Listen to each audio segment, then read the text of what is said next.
మీకు వరుస ఓటంలో వెక్కిరిస్తున్నాయా? అయితే సంజు శాంసన్ చూడు. బంధువులు మిత్రులు హేళన చేస్తున్నారా? అయినా సంజు శాంసన్ చూడు. నువ్వు వరుసగా కష్టపడి అయినప్పటికీ ఫలితం రావడం లేదా? అయినా కూడా సంజు శాంసన్ చూడు. ఎందుకో ఈ వీడియోలో చూద్దాం. అపారమైన ప్రతిభ, అంతులేని ఆత్మవిశ్వాసం, టీంలో రాజకీయాలు, అయినా ఏ రోజు నోరు దాటలేదు, మాట దొరలలేదు. అతనే సంజు శాంసన్. నిన్న సూపర్ 8 మ్యాచ్లో భారత్ వెస్టిండీస్ పై గెలిచి సెమీస్ చేరిందంటే అందుకు కారణం సంజు శాంసన్. అయితే సంజు శాంసన్ రికార్డ్స్ ఏంటో ఈ వీడియోలో తెలుసుకుందాం.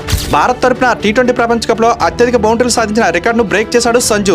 రోహిత్ 15 బౌండరీలు సాధిస్తే సంజు 16 బౌండరీలు సాధించాడు. అలాగే చేజింగ్ లో అత్యధిక రన్స్ చేసిన విరాట్ కోహ్లీ 82 పరుగుల రికార్డును బ్రేక్ చేస్తూ సంజు శాంసన్ 97 పరుగులు చేశాడు.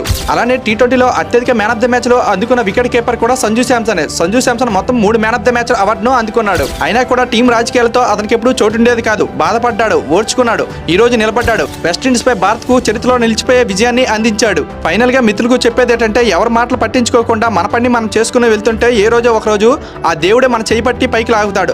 ఆ రోజు మనం గెలిచి నిలిచి ప్రతి ఒక్కరికి చూపిస్తాం. వరుస ఓటములు చెందుతున్న ఎంతో మందికి మోటివేషన్ గా నిలిచాడు సంజు శాంసన్. సంజు శాంసన్ కోసం యాడ్స్ ఆఫ్ సంజు అని కామెంట్ చేసి ఎంతో మందికి షేర్ చేయండి. Thank you.